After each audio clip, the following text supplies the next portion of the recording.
Praise the lord. ఈరోజు దేవుని ధ్యానాంశము మత్తయి సువార్త 13వ అధ్యాయము 8వ వాక్యం. కొన్ని మంచి నేలను పడి ఒకటి 100 ఒకటి 60 ఒకటి 30 ఫలించెను. ఆమెన్. ప్రభువునందు ప్రియ దేవుని పిల్లలారా, మన ప్రభువును రక్షకుడైన యేసుక్రీస్తు ప్రభుల వారి శుభనామమున మీకు వందనాలు తెలియజేస్తూ ఉన్నాను. మరొక నూతన దినాన్ని అనుగ్రహించిన ఆ దేవాది దేవునికే మహిమ, ఘనత, ప్రభావములు కలుగునుగాక. గత 3 దినాలుగా మనము మంచి విత్తువాని ఉపమానమును గురించి ధ్యానం చేస్తూ వస్తూ ఉన్నాము. త్రోవ ప్రక్కన పడిన విత్తనము ఏ రీతిగా ఫలించలేదు, రాతి నేలను పడిన విత్తనము ఏ రీతిగా ఫలించలేదు, అలాగుననే ముళ్ళ పొదలలో పడినటువంటి విత్తనము ఏ రీతిగా ఫలించలేదో మనము ధ్యానం చేస్తూ వచ్చాము. 4వ విత్తనమును గురించి దేవుడు ఈరోజు మనతో మాట్లాడుతూ ఉన్నాడు. కొన్ని మంచి నేలను పడినటువంటి విత్తనము, మంచి నేలలో పడినటువంటి విత్తనము ఏ రీతిగా ఫలించిందో ఈరోజు మనము ధ్యానం చేద్దాము. మంచి నేల దేవుని యొక్క సన్నిధి అని మనము సాదృశ్యంగా తీసుకుంటే, మంచి నేలను పడినటువంటి విత్తనము ఏ రీతిగా ఫలించిందంటే అది 100 ఫలాన్ని దయచేశాడు. 100 ఫలించిందంట. ఒకటేమో 60 ఫలించిందంట, మరొకటేమో 30 ఫలించింది.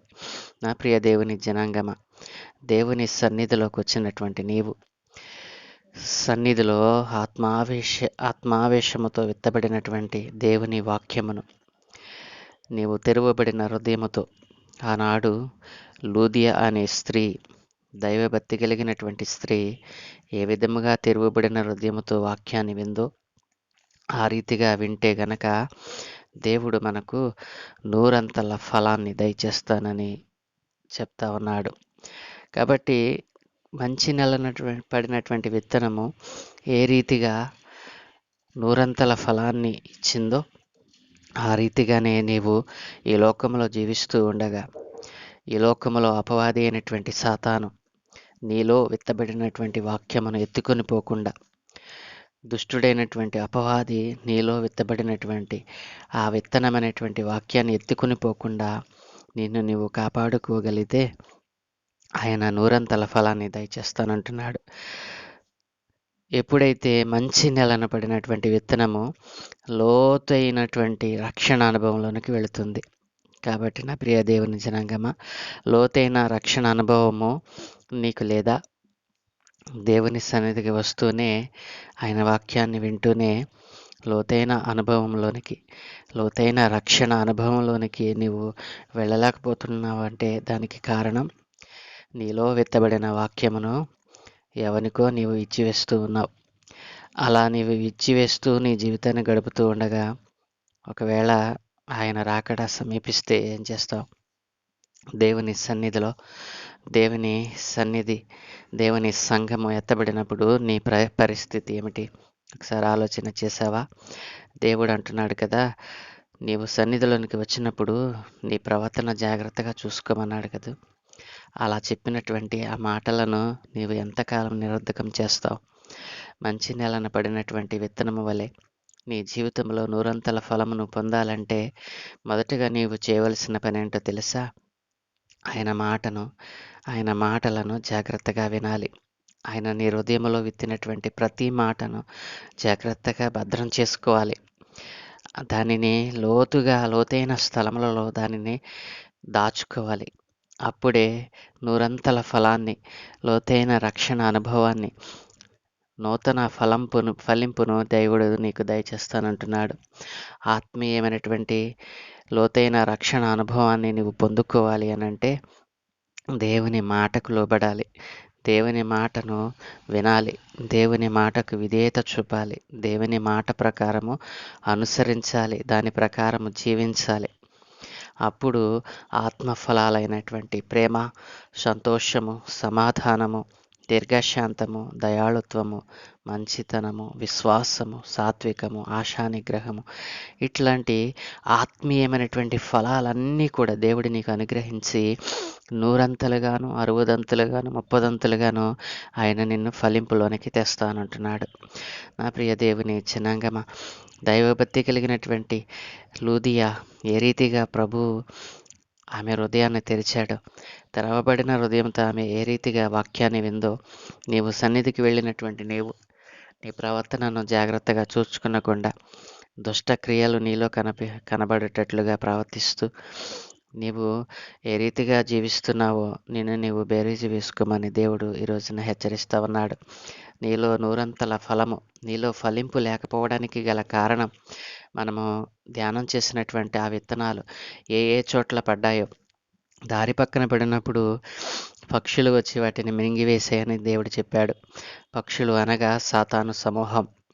సాతాను సమూహము నీలో విత్తబడినటువంటి వాక్యము త్రొక్కివేయబడి, అణిచివేయబడి అది పక్షులకు ఆహారమగునట్లుగా అయిపోయింది. దుష్టుడైన అపవాది వచ్చి నీలో విత్తబడిన వాక్యాన్ని గ్రహించకుండా, గ్రహింపులేని మనస్సును నీలోకి తీసుకువచ్చి నిన్ను ఆయన వాక్యానికి విధేయత చూపకుండా వాడు చేస్తూ ఉన్నాడు.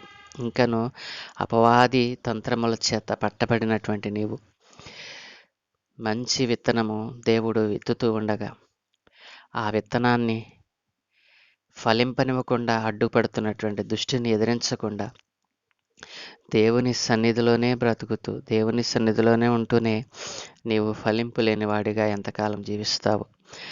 విత్తువానికి విత్తనమును, తినుటకు ఆహారమును దయచేయు దేవుడు మీకు విత్తనము దయచేసి విస్తరింపచేసి మీరు ప్రతి విషయంలో పూర్ణ ఔదార్య భాగ్యము గలవారగునట్లు మీ నీతి ఫలములో వృద్ధి పొందించేటువంటి దేవుడు అక్కడున్నాడని గుర్తించావా? 2 కొరింథీ 9:10 అంటున్నాడు కదా, విత్తువానికి విత్తనాన్ని దయచేసేటువంటి వాడు దేవుడే, తినుటకు ఆహారమునిచ్చేటువంటి వాడు దేవుడే. మీకు విత్తనము దయచేసి మిమ్మల్ని విస్తరింపచేసి మీరు ప్రతి విషయంలో పూర్ణ ఔదార్య భాగ్యము గలవారు అగునట్లు మీ నీతి ఫలములు వృద్ధి పొందించేటువంటి దేవుని యందు విశ్వాసం ఉంచకుండా అపవాదికి మిమ్మల్ని మీరు అప్పగించుకొని మీరు విస్తరించకుండా దేవుడిచ్చేటువంటి ఆ ఆత్మీయ ఆహారమును తినకుండా నిష్ఫలులైపోతున్నారని దేవుడు బాధపడుతూ ఉన్నాడు. కాబట్టి మంచి నెలను విత్తబడిన వాడు వాక్యమును విని గ్రహిస్తాడంటండి. ఆ వాక్యమును గ్రహించి అటివాడు సఫలుడవుతాడు. ఏ విషయాలలో తెలుసా? జీవితంలో సఫలుడవుతాడు. తన జీవితంలో, కుటుంబంలో, సమాజంలో, సంఘములో గొప్పవాడవుతాడని దేవుడు సెలవిస్తూ ఉన్నాడు. కాబట్టి అతడు ఏ రీతిగా ఫలిస్తాడు అంటే 100 60 మరొకడు 30 ఫలిస్తాడు అని చెప్తున్నాడు. కాబట్టి ఫలింపు కావాలని ఆశపడితే దేవుడి ఉపమానమును వారికి తెలియచేసినప్పుడు వారు గ్రహింపులేని మనసుతో ఉన్నారు, దేవునిని అపహాస్యం చేశారు. శిష్యులు కూడా ఈ ఉపమాన భావాన్ని ఎరుగని వారై ఉన్నప్పుడు దేవుడు వారికి క్లియర్గా ఆ భావాన్ని తెలియచేశాడు. ఈ రోజున మనము ధ్యానం చేసినటువంటి ఈ 3 విత్తనాలు 3 చోట్ల ఏ రీతిగా ఫెయిల్ అయ్యాయో 4వ చోట్ల ఫలింపును దేవుడు దయచేశాడు. దేవుడు ఏ విషయాల్లో నీవు తప్పిపోతున్నావో, ఏ విషయాల్లో నీవు ఫలింపు లేని బ్రతుకుచున్నావో ఆ విషయాల్లో నీవు కృంగిపోకుండా నీవు జాగ్రత్తగా ఆయనను అడిగినట్లయితే, నీవు జాగ్రత్తగా ఆయనను వెతికినట్లయితే దేవుడు నీలో ఉన్నటువంటి ఆ ఫలింపు లేని జీవితాన్ని ఫలింపు కలిగిన జీవితంలోనికి మార్చడానికి ఇష్టపడుతూ ఉన్నాడు. దేవుని సంబంధి అయినవాడు దేవుని మాటలు వినును. మీరు దేవుని సంబంధులు కారు గనుకనే మీరు వినరని దేవుడు చెప్తా ఉన్నాడు. మొదటి యోహాను రాసిన పత్రిక, యోహాను సువార్త 8:47 దేవుడు మాట్లాడుతూ ఉన్నాడు. దేవుని సంబంధి అయినవాడు దేవుని మాటలు వింటాడంటండి. కాబట్టి నీవు ఎవరి సంబంధిగా ఉన్నావు? దుష్టిని సంబంధిగా ఉన్నావా? దేవుని సంబంధిగా ఉన్నావా? నీవు దేవుని సంబంధివైతే ఆయన మాటలు వింటావు, నీవు ఫలింపులోనికి వస్తావు. కాబట్టి అపవాది సంబంధివిగా ఉంటే నీలో ఫలింపుని ఎంత మాత్రముని నీవు చూడలేవు.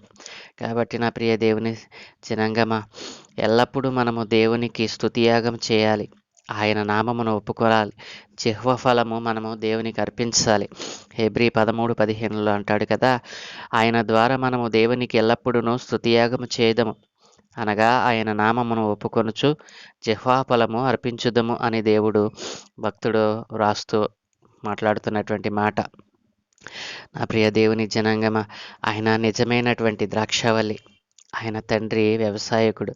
ఆయన మనల్ని ఫలింపు చేయడానికి నిత్యము ఆయన ఎదురు చూస్తూ ఉన్నాడు. కాబట్టి యోగ్యమైన మంచి మనస్సుతో వాక్యము విని దానిని అవలంబించినట్లయితే ఓపికతో ఫలిస్తాము. మనం ఓపికతో ఎదురు చూడాలి. విత్తనం విత్తబడినప్పుడు అది మొలిచి పెద్దదై ఫలాలు ఇచ్చేదాకా మనం ఓపికతో ఎదురు చూడాలి. అట్లా ఎదురు చూచేవాడు ఎవడో తెలుసా?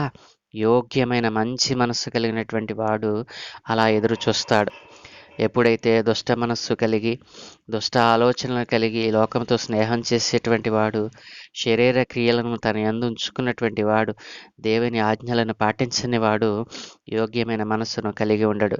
కాబట్టి దేవుడు అంటున్నాడు కదా, లోకసువార్త 8:15లో, మంచి నేల నుండు వారెవరనగా యోగ్యమైన మంచి మనస్సుతో వాక్యము విని దానిని అవలంబించి ఓపికతో ఫలించువారు.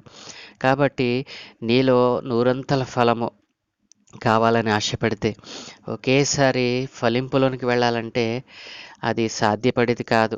కాబట్టి యోగ్యమైన మనస్సు మనకుండాలి.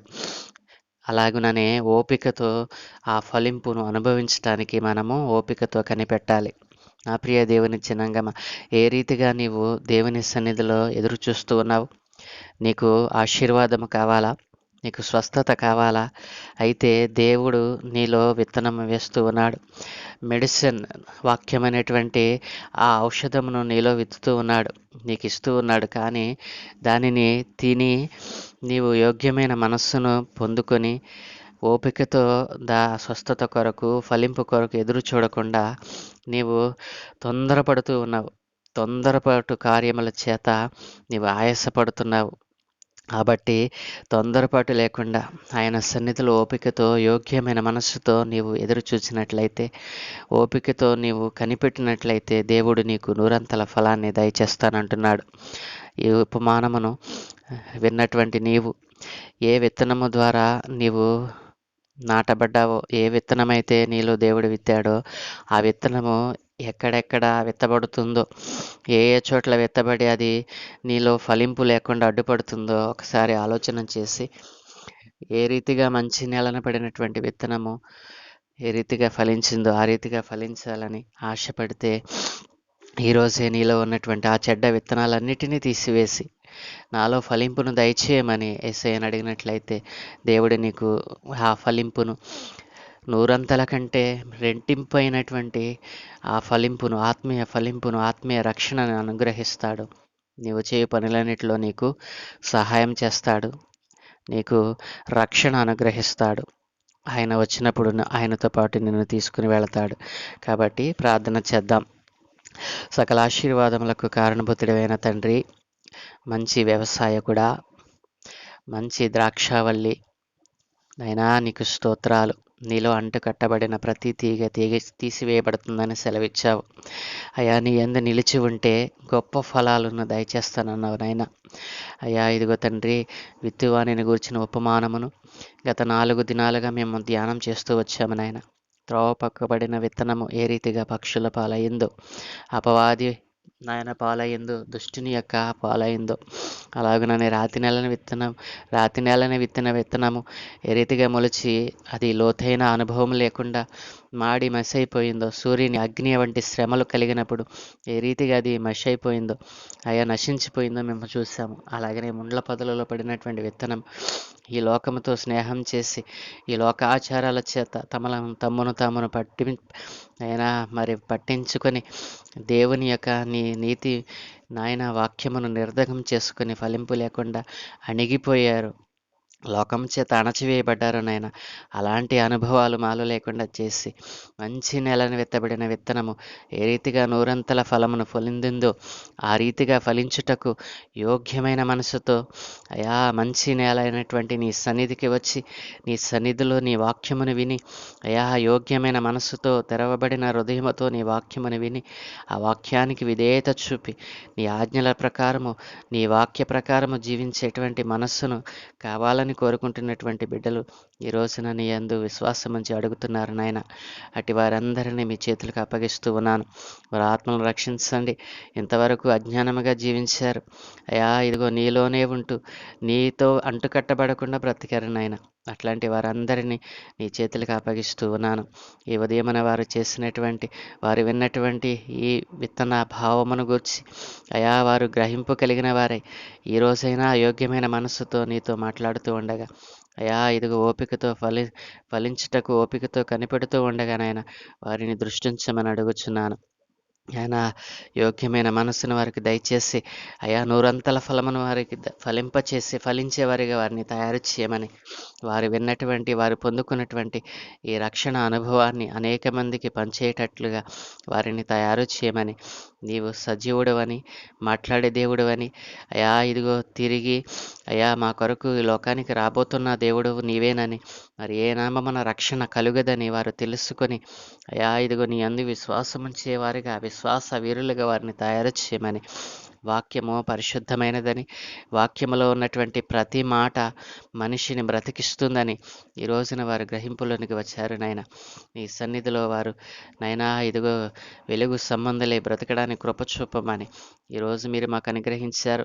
ఈ దినమందు మేము చేయు పనులన్నిటి మీద మీ కృప తోడుగా ఉంచమని, మీ ఆత్మ సన్నిధి మాకు తోడుగా ఉంచండి నాయన. ఇదిగో మేము చేయు ప్రయాణములన్నిటి మీద నీ కాపుదల ఉంచి నీ భద్రత అనుగ్రహించమని అడుగుచున్నాము. అయా ఈ దినము మొదలు సాయంత్రకాలము వరకు నీ సన్నిధిలో మేము ఆనందించే భాగ్యం అనుగ్రహించమని, నీ దూతల కాపుదల మాకు అనుగ్రహించి ఈరోజు పుట్టినరోజు, పెళ్లి రోజు జరుపుకుంటున్న నా ప్రియ సహోదరి సహోదరులను మీరు దీవించమని, మరొక నూతన దయాకిరీటం అనుగ్రహించినందుకై మీకు స్తుతులు చెల్లిస్తూ, ఘనత మహిమ ప్రభావాలు మీరే పొందుకోమని త్వరలో రానయ్యన్న యేసయ్య నామమున ప్రార్థించి వేడుకుంటూ ఉన్నాము తండ్రి. ఆమేన్, ఆమేన్, ఆమేన్.